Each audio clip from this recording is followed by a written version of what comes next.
Ya udah, gimana lah, sekarang yang namanya aja kena pelet toh, seperti orang gila. Malam-malam nunggu nangis sendiri di depan rumah gitu. Pengennya ketemu terus. Pengennya ketemu dan ketemu terus. Nanti kalau lihat orangnya, saya kejar. Pokoknya biar nempel gitu. Terus orang tua saya kan kadang marah ya, kok Ya. bisa jadi gitu. Saya nggak pulang, malam-malam tuh nggak pulang. Ya ikut dia. Terus akhirnya saya nggak kuat, ternyata di belakang saya dia nikah lagi. Anak tiap hari ngamuk kan cari-cari saya. Nggak dikasih makan sama bapaknya. Gak dikasih makan. Ya, nggak dikasih makan. Ya. Yang kasih makan tetangga. Kalau dia ngamuk, tetangga yang ini kasih makan. Ya. Tetangga yang ini kasih makan selama 3 tahun. Assalamualaikum warahmatullahi wabarakatuh. Ketemu lagi nih di channel Kang Jin Misteri. Masih bersama saya Kang Jin yang selalu menemani Anda di cerita-cerita horor dan mistis dari narasumber yang penuh mistis dan misteri. Bagi kalian yang menonton dan setia mengikuti di channel Kang Jin Misteri, saya doakan selalu berkah dunia dan akhirat, selalu lancar dalam aktivitas apapun. Amin ya rabbal alamin. Nah, di sini Kang Jin sudah ada narasumber nih, namanya Ibu Sari, yang akan berbagi pengalaman cerita mistis. Dulu pernah mengalami dipelet oleh tetangganya sendiri sampai menghancurkan masa depan dan rumah tangga. Oke, seperti apa kisah ceritanya? Mari kita simak bersama Kang Jin Misteri, kisah seram dari pelosok dunia.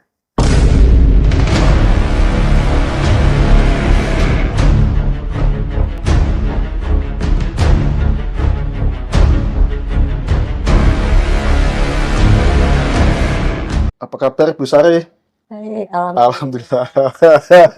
Kita sudah berapa hari komunikasi WhatsApp, tapi baru kali ini mau podcast gitu ya. Iya. Sudah lama menunggu ya Bu Sari ya. Oke. Monggo Bu Sari cerita ini dari awal sampai akhir gitu. Jadi gini ya ceritanya tuh, waktu itu aku masih sekolah SMA. Nah, sekolahnya kan masuknya siang gitu, pulang maghrib.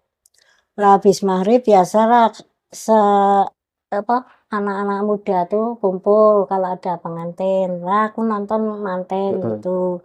Nonton manten bersama anak-anak muda di situ. Lah tiba-tiba ada orang datang. Ada orang datang ngajak jalan sama aku. Aku bilang, "Ah, aku masih capek baru pulang sekolah. Soalnya aku sekolah kan jalan kaki. Jalan kaki dari sekolahan pulang jalan kaki. Ini baru pulang aja terus aku ke sini nonton manten gitu, zaman dulu kan." Nah, terus ya udah gitu, kamu mau saya ajak jalan kamu enggak mau. Ya lain kali aja gitu aku bilang. Ya udah gitu aja. Terus dia mungkin sakit hati ya. Saya tolak jalan aja sakit hati. Terus akhirnya dalam beberapa hari, nggak lama, nggak ada seminggu, saya pengennya ketemu terus, ketemu. Kalau nggak ketemu rasanya mau nangis, edan gitulah, nggak tahu malu lah. Pokoknya saya cari-cari dia terus gitu. Sampai akhirnya waktu itu pas hari ulang tahun saya yang ke-17. Saya lihat dia, langsung saya kejar, saya ajak dia jalan-jalan, terus makan-makan bakso. Dulu ada es teler tuh kan, saya makan di situ. Ya akhirnya di situ saya jadian sama dia. Ya udah sampai jadian, tetap saja saya ndak mau pisah sama dia. Terus saja terus gitu. Kalau nggak ketemu rasanya maulah gitulah, nggak karuan rasanya. Berarti pengennya nempel terus gitu ya? Pengennya nempel terus. Akhirnya sekolah saya terbengkalai gitu. Orang tua saya juga akhirnya lah gitulah, gimana lihat anaknya dalam keadaan gitu ya. Terus berusaha mencari biar anaknya sembuh. Saya punya foto-foto tuh, foto masa remaja, foto satu album, fotonya pada hilang. Ternyata diambil sama kakak-kakak saya, dibawa ke orang pintar gitu. Terus katanya setelah dibawa ke orang pintar, katanya ini anak tidak bisa sembuh, tetap seperti itu. Karena apa? Karena si cowok itu dilakoni dewe gitu lakon istilahnya. sendiri gitu, lakon. Dilakoni sendiri, jadi nggak mungkin bisa sembuh. Gitu. Ya. Sampai akhirnya ya udah gimana lah, karena yang namanya aja kena pelet toh, seperti orang gila. Malam-malam nunggu nangis sendiri di depan rumah gitu, pengennya ketemu terus, pengennya ketemu dan ketemu terus. Nanti kalau lihat orangnya saya kejar, pokoknya biar nempel gitu. Terus orang tua saya kan kadang marah ya, kok bisa jadi gitu. Saya nggak pulang, malam-malam tuh nggak pulang, ya ikut dia terus, gimana pokoknya ikut dia. Nah akhirnya ya gitulah yang namanya kena pelet tuh, tahu sendiri kan, apa-apa nurut. Sampai kakak saya musuhi semua, orang tua saya musuhi. Saya ikutnya sama dia aja, musuh semua, padahal kakak saya kan sayang sama saya, tapi saya musuhi semua. Saya juga nggak tahu ya, ternyata saya kena pelet gitu. Nah, terusnya ya udah, masa depan saya hancur karena dia. Akhirnya saya nikah sama dia. Tapi selama pernikahan itu mungkin dia tidak cinta betul ya. Saya sering disakiti, sering KDRT lah istilahnya. Tapi saya bertahan karena apa? Saya ada anak. Waktu itu saya sudah punya anak 2 kan sama dia. Saya sadar kalau saya itu sudah tidak cinta lagi sama dia. Tapi saya bertahan. Karena apa? Karena saya mikir nanti kalau saya cerai, anak saya tidak punya bapak. Itu yang saya pertahankan. Itu. Akhirnya saya pertahankan terus sampai anak saya 4. Sampai anak saya 4, saya mulai tidak kuat lah istilahnya. Mulai tidak kuat karena apa? Suami saya itu senangnya sama, kadang istilahnya apa ya? Istilah suka perempuan lain gitulah. Selingkuh. Nah, suka selingkuh sama perempuan mana lah selingkuh. Gitu. Saya kan mulai stres gitu. Ya terus waktu saya lahiran anak yang keempat, nah, suami saya ketahuan selingkuh sama teman saya sendiri.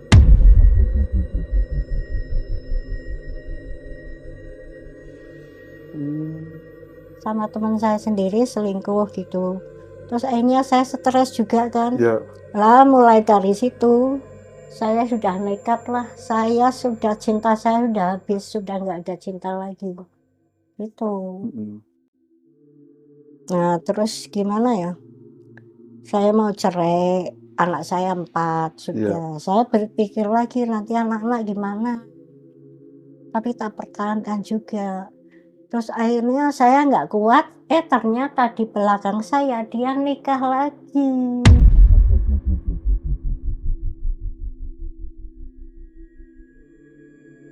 Nikah lagi? Nikah lagi. Nikah sama orang Batang lah, nggak tahu ya. Soalnya gini, kalau ada telepon masuk ya, yang angkat saya nggak dijawab. Ya terus gitu waktu saya duduk berdua dengan suami gitu ya terus saja telepon lagi tapi nggak dijawab juga. Terus lama-lama mungkin dia nggak kuat nyimpan rahasia. Terus akhirnya dia ngaku saya udah nikah sama yang lain gitu. Saya mulai stres lagi, gimana ya, aduh saya tuh mau cerai tapi anak saya bingung. Yang anak nomor 4 masih kecil terus saya bingung lagi. Terus kan anak saya mulai besar terus sampai sekolah di TK lah. Ternyata anak saya itu saya sekolah di TK itu teman-temannya bisa baca tulis, bisa nyanyi gitu ya, yang paling kecil itu. Anak saya nggak bisa apa-apa. Lah itu mungkin ada pengaruhnya apa pengaruh dari kejiwaan saya apa Efek gitu. waktu efek saya gitu. Saya juga nggak tahu kenapa.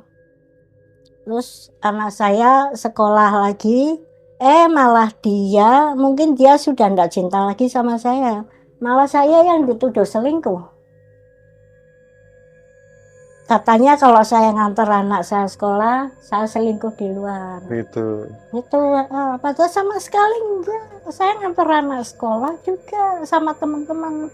Terus katanya gini, kalau kamu ngantar sekolah, kamu cantik-cantik, kamu pakai baju yang bagus-bagus. Tapi kalau di rumah pakainya daster aja gitu.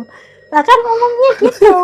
Ngantar sekolah kan biar kelihatan nggak kusut lah gitu.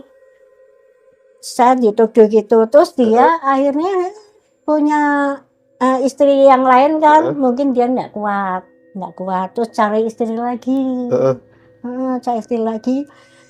Bilang sama saya, Bu, saya mau nikahi ini. Saya sudah nggak kuat sama yang ini. Saya mau cerai sama ini. Terserah kamu. Saya bilang gitu. Udah nikah lagi sama orang lain. Sama orang lain nikah lagi. Terus sudah berjalan. Lah waktu pernikahan tuh dia pamitnya mau beli capcay. Bu, saya mau beli capcay. Saya tunggu sampai 4 hari nggak pulang. Padahal dia pergi itu cuma pakai kaos suan dulu, sarung, udah gitu aja. Ternyata dia pergi ke wanita lain, di sana nikah. Sampai 4 hari nggak pulang. Terus saya tanya, Pak lah kamu kemana? Saya nikah di sana, di Tegal gitu, di Tegal. Oh katanya kamu mau beli capcay, tapi ternyata kamu pergi ke Tegal nikah di sana. Jadi waktu itu digilir. Kalau malam Selasa dia keluar tuh untuk menemui istri yang lain. Udah saya pertahankan gitu. Lama-lama nggak kuat, tapi saya pelan-pelan sampai badan saya kecil gitu, badan kecil kusut gitu. Terus punya anak satu sama yang lain. Yang kedua itu punya anak satu. Terus ada lagi temennya lagi yang suka lagi sama dia nikahi juga. Ketiga kali nih. Ketiga kali.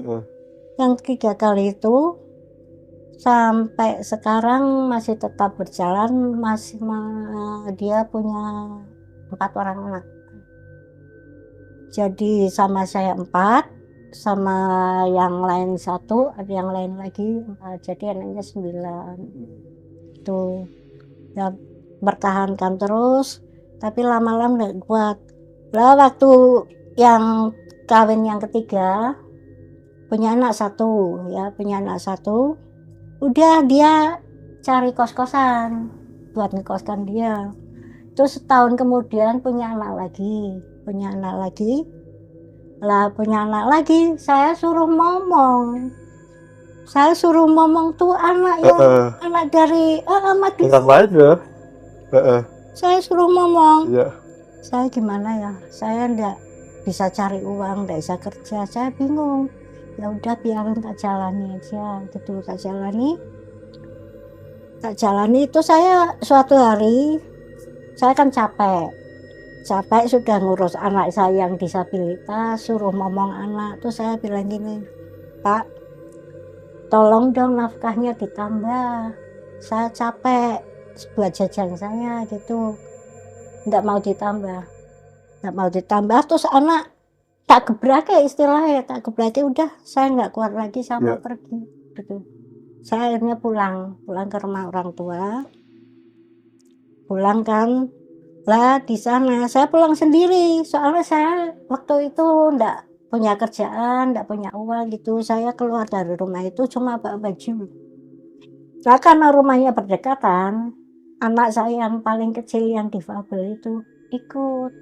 Saya kan bingung gimana ya, saya nggak kerja, anak saya ikut, terus saya cari-cari kerja apa-apa aja, cari kerja apa aja.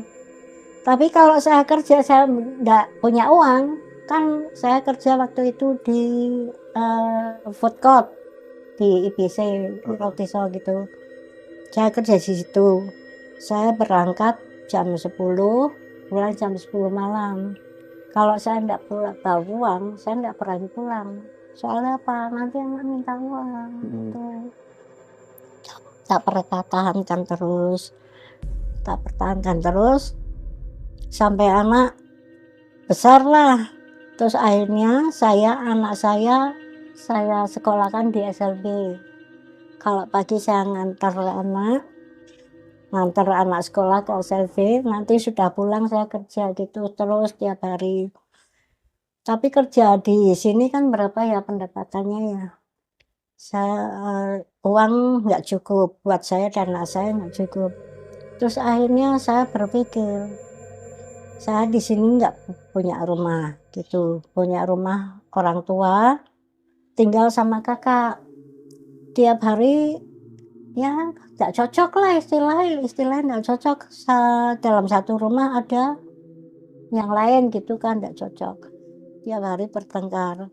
Lah di belakang rumah saya tuh ada gudang. Saya pikir, saya mau tinggal di gudang aja lah. Saya bersihkan semua itu, saya bersihkan gudang-gudang itu, terus saya tinggal. Tapi ternyata bocor kan. Lah akhirnya saya berpikir, aduh, saya mau renovasi ini rumah tapi nggak ada uang gitu. Saya nekat ke Malaysia. TKW ya. Saya jadi TKW di sana. TKW selama 3 tahun. Lah selama 3 tahun itu anak saya tinggal, saya serahkan sama bapaknya. Tapi anak nggak diurusi. Anak tiap hari ngamuk kan cari-cari saya. Nggak dikasih makan sama bapaknya. Nggak dikasih makan. Ya, nggak dikasih makan. Iya. Yang kasih makan tetangga. Ya. Kalau dia ngamuk, tetangga yang ini kasih makan. Ya. Tetangga yang ini kasih makan selama 3 tahun. Selama 3 tahun. Iya. Itu akhirnya 30 tahun saya pulang. Duit kan, yang gudang itu saya renovasi jadi rumah sekarang. Terus saya tinggal sama anak saya yang satu itu. Dari Malaysia, saya kan nggak ada kerjaan. Terus saya bisa beli apa-apa, beli mesin cuci, beli kulkas, beli motor gitu. Saya pikir, aduh, saya nggak ada kerja, lama-lama duit habis kan. Terus ada mesin cuci, terus itu saya gunakan, akhirnya saya buka laundry gitu. Tadinya rame terus lama-lama sepi. Itu usaha saya itu selalu hancur. Terus saya buka lagi nih, buka warung nasi goreng lah kalau malam. Tapi hasilnya seperti itu juga. Nggak muter ya? Nggak muter. Terus saya cari kerja di konveksi. Saya ada kerjaan, tapi konveksi berapa bayarannya kan? Ya bayaran pasti, tapi nggak cukup. Akhirnya kerjaan saya emang 3, laundry, jualan, sama di konveksi. Kalau pagi saya berangkat kerja, ya. Nanti kalau malam saya jualan gitu. Tapi hasilnya nggak cukup terus, Mas. Nah itu nggak tahu saya kenapa. Saya juga kalau kan sebagai janda saya udah cerai. Kalau saya cari suami lagi lah buat bantu perekonomian saya, selalu gagal. Tahu kenapa? Berarti pas waktu awal dia kena palat dia nikah ini sering cekcok nggak, Bu? Sering Sering cekcok, malah saya berantem kalau cekcok. dia mukul, saya mukul. Tadinya tuh saya manut lah istilahnya, apa yang dia katakan saya manut. Tapi semakin lama saya nganut, dia semakin itulah. Iya. Akhirnya suatu hari saya memberanikan diri lah. Dia kan sukanya kalau pergi sampai 3 hari enggak pulang.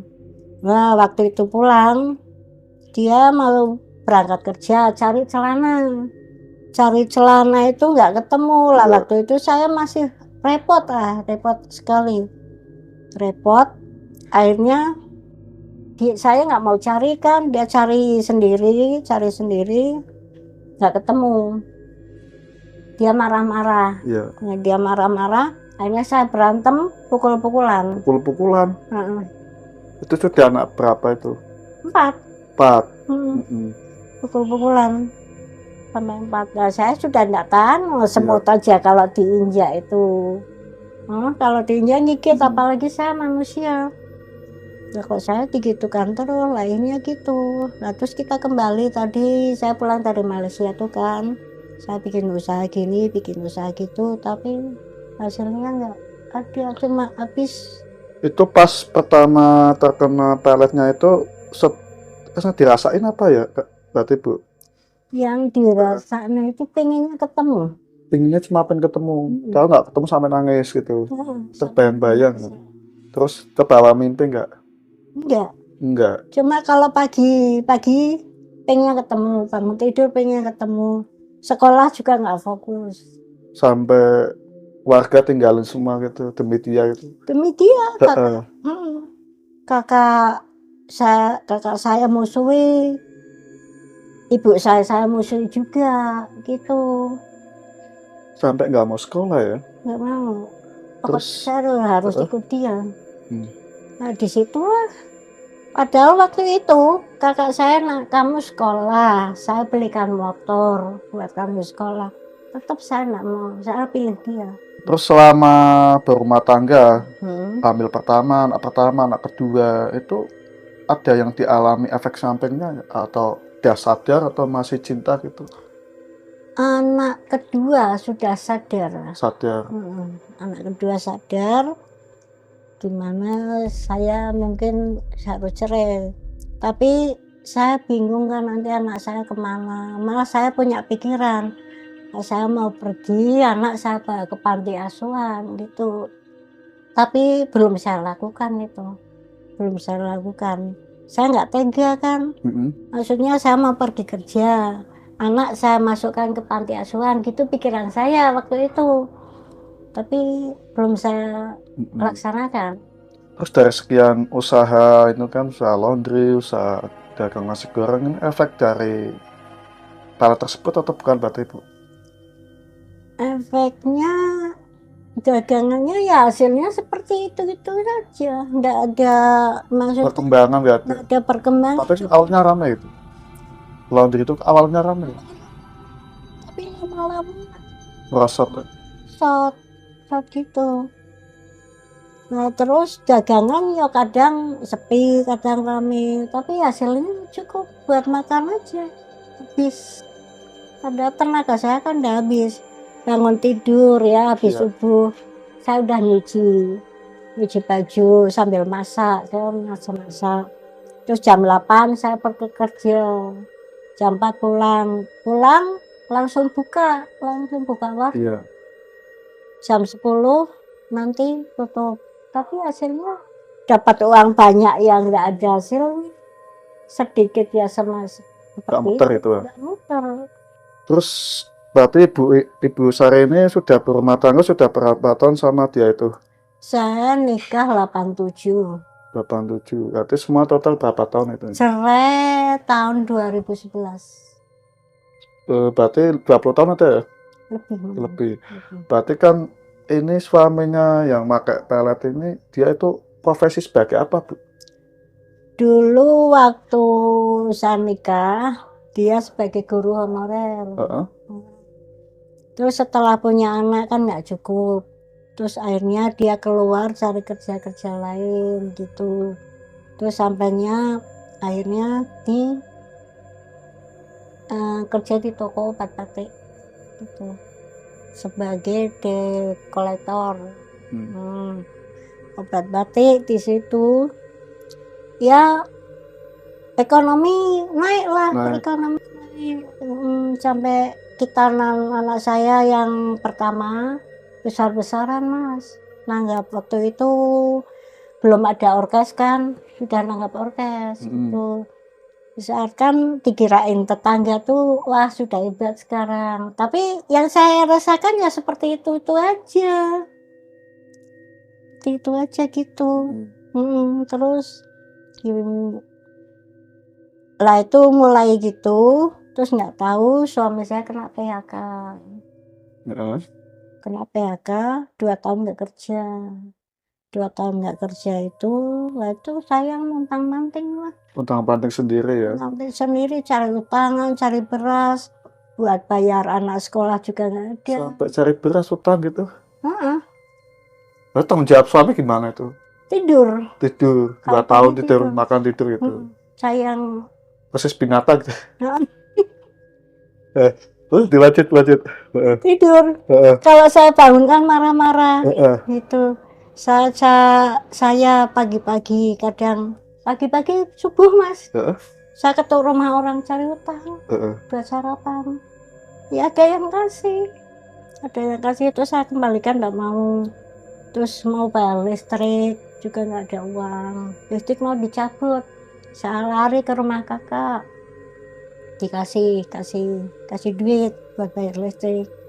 Terus anak sekolah mau bayar sekolah juga nggak bisa, ya lari ke kakak saya. Padahal kakak saya itu saya musuhi semua tuh dulu. Iya, sampai orang tua saya musuhi juga gitu. Nah, saya juga nggak tahu kenapa ya aku bisa jadi gitu. Nah, terus akhirnya kemana tadi? Akhirnya saya pulang dari Malaysia itu kan, saya usaha apa aja saya gagal terus. Bahkan yang namanya single parent kan capek ya, istilahnya aku pengen punya ada pendamping yang bisa membimbing aku, yang ada nafkahi aku juga, semuanya gagal terus. Semuanya gagal terus sampai sekarang nggak ada yang nempel satupun gitu. Ya saya ya harus kerja keras lah seorang diri, sementara saya semakin lama semakin menua kan, semakin lama apa saya harus gini terus gitu.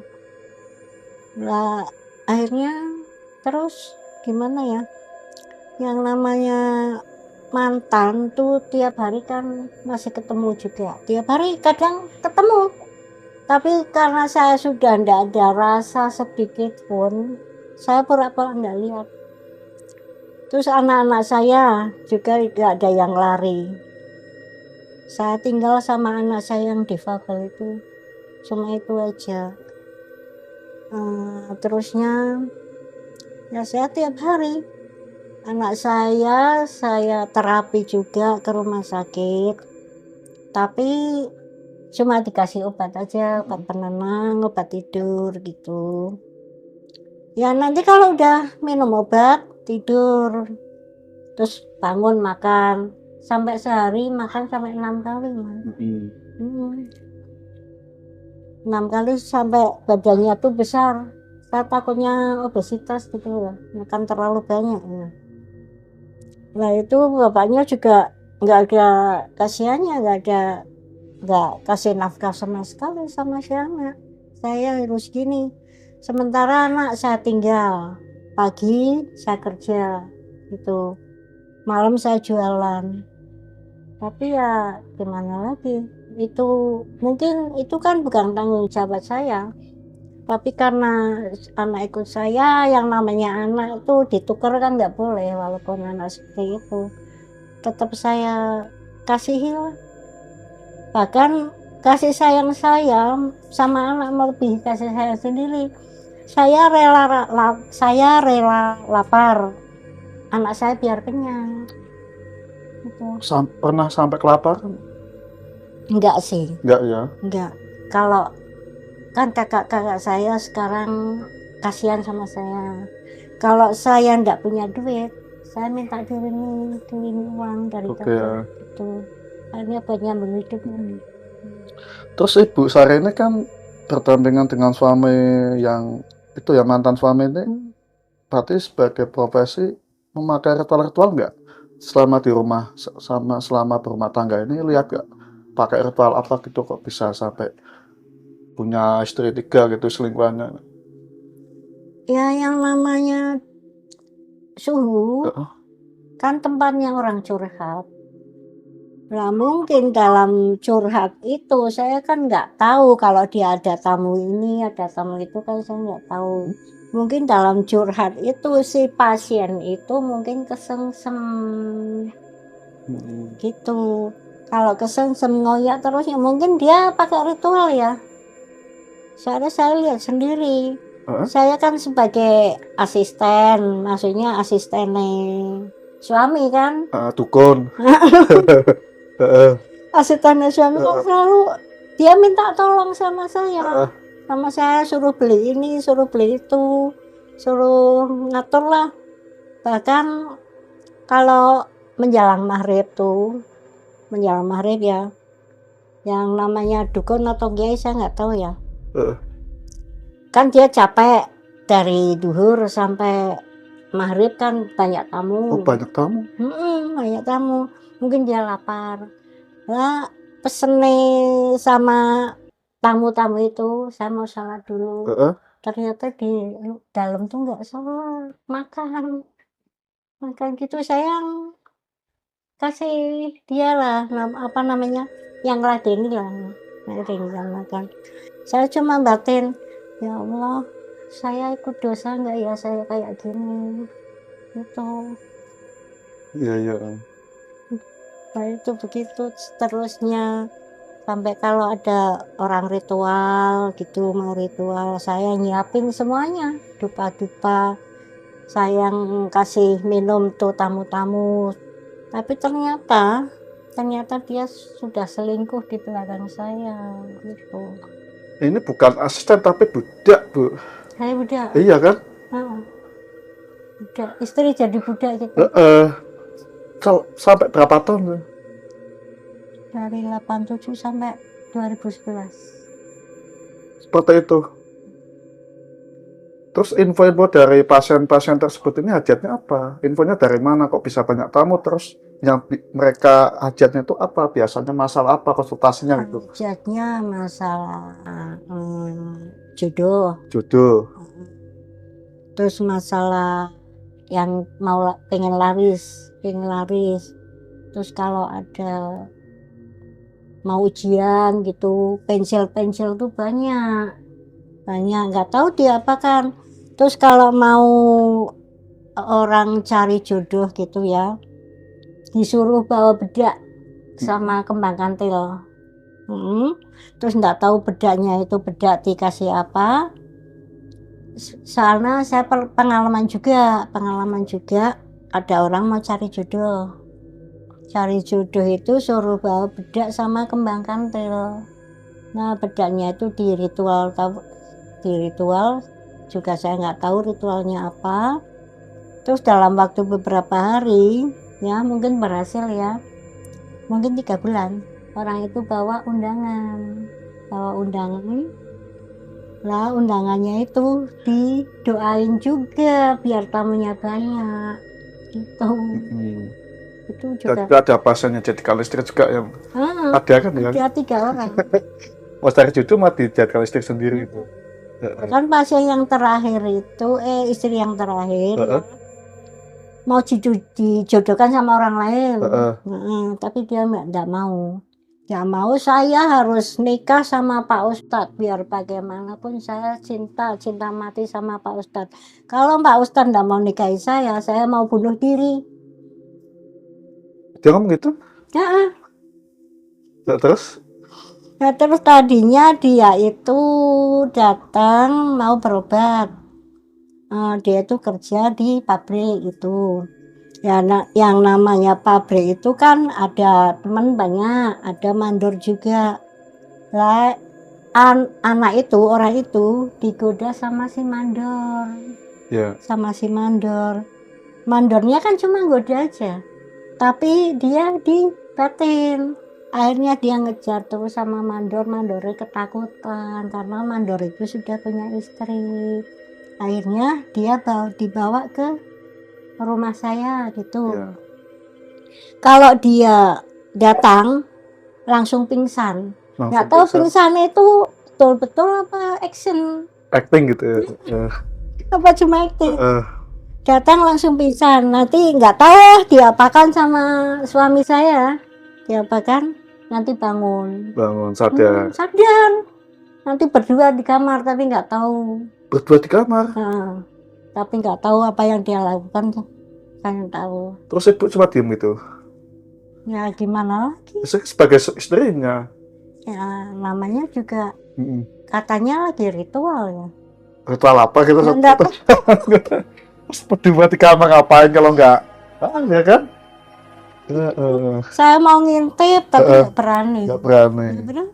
Oke. Terus selama ibu ini berdampingan dengan mantan suami yang dukun ini, ada situasi mencekam nggak di rumah tersebut? Barangkali ibu ini pernah lihat penampakan apa dari penunggu-penunggu di pendampingnya dukun itu? Waktu itu mungkin malam 1 suro ya. Malam 1 suro. 1 suro itu suami tuh pergi nggak tahu kemana sama teman-teman di kaki Gunung Slamet mungkin. Kaki Gunung Slamet. Terus pulang bawa buntelan putih. Buntelan putih itu katanya isinya ular. Terus dia bilang sama saya, Bu, saya mau nikah sama ini. Saya mau nikah sama ini. Nah, teman-teman nggak mau, nggak ada yang berani, cuma saya yang berani. Terus itu bungkusan itu ditaruh di kamar. Lah saat saya lewat kamar, lampu mati. Nanti saya pergi nyala. Terus saya lewat lagi, mati lagi. Katanya itu mau dinikahi, katanya nggak tahu ular apa itu. Nah, saya nggak mau kan, akhirnya saya kan takut. Nah nanti kalau kamu jadi suami dia, apa saya nanti nggak mati, saya bilang gitu. Ya udah akhirnya dikembalikan, nggak tahu kemana. Nah ternyata setelah saya larang dia nikah sama itu, kok nikahnya sama orang lain. Nah mungkin itu apa syaratnya dia jadi dukun apa saya nggak tahu. Itu ya masih ada lagi. Terus gini, kalau saya lagi nyuci kan saya pikir saya kok pengen makan bebek goreng, bebek serundeng gitu. Itu sekitar jam 9.10 ya. Lah tak taunya nanti kalau habis duhur ada tamu bawa bebek serundeng 1 besek. Lah pikiran saya, wah kebetulan saya lagi pengen ini kok ada yang kasih gitu. Saya kan nggak tahu waktu itu. Udah gitu. Terus hari berikutnya saya kepingin telur asin. Biasa saya cuma batin aja. Telur asin. Terus habis duhur ada orang datang bawa telur asin 1 besek. Pakainya besek semua. Nah itu nggak tahu kenapa kok bisa jadi gitu. Terus saya ingat lagi waktu malam Idul Fitri, saya nggak punya uang sama sekali mas. Uang nggak punya, waktu itu kan jadi dukun baru ya. Uang nggak punya, beras juga punya. Habis Isya ada orang datang bawa beras sekarung, isinya 50 kilo. Terus dia pulang, ada orang lagi datang ngasih uang 200.000. Waktu itu 200.000 kan banyak sekali. Nah akhirnya beras itu bisa saya buat fitrah juga, pagi-pagi bisa keluar sama anak-anak pakai uang itu. Nah itu nggak tahu. Terus pernah juga saya pagi-pagi dikasih uang 2.000-an segepok. Mhm. Nah itu katanya itu uang dia malak tuyul. Iya. Jadi ada tuyul yang kesiangan, diadang uangnya diminta, lalu dikasihkan saya. Nah saya waktu itu ya saya terima, saya nggak bisa apa-apa. Nah, nggak bisa cari duit, nggak bisa apa. Terus jadi makannya ya itu aja, pertimbangan itu. Terus ada lagi sajadah ya. Kalau saya minta uang ya, buka tuh di bawah sajadah, saya buka ada uang 50.000. Saya ambil buat belanja. Gitu. Tapi sekarang udah cerai ya Bu ya? Cerai. Udah cerai berapa tahun Mas? Ya sekitar 15 lah. Masih ada rasa di badan atau pikiran efek-efek dari selama berumah tangga dengan Efek, maksudnya sampai sekarang masih ada efeknya? ya ada efeknya itu. Kalau saya kenal sama orang katanya Iya. mau nikah gitu, selalunya batal terus. Terusnya batal terus. Sampai berkali-kali, nggak tahu sampai berapa kali. Tapi kalau nasib anak-anak sekarang gimana? Nasib anak nggak ada yang inget sama saya. Ketiga anak saya, yang anak terakhir tuh yang difabel ya ikut sama saya, malah nempelnya sama saya. Kalau saya suruh udah kamu ikut bapak aja, ibu capek cari duit terus, nggak mau, saya ikut ibu aja gitu. Tapi kalau soal keluarganya itu sendiri yang sekarang udah baik, gimana? udah baik semua, Udah baik kan ya? tahu lihat keadaan saya seperti ini, kalau saya datang ya bisa menilai istilahnya gitu. Mudah-mudahan kedepannya semakin membaik ya Bu ya. Ya, pengennya sih gitu, pengen hidup wajar lah seperti orang-orang pada umumnya. Anak saya juga pengen dia sembuh. Kan anak sudah besar, sudah 23 tahun.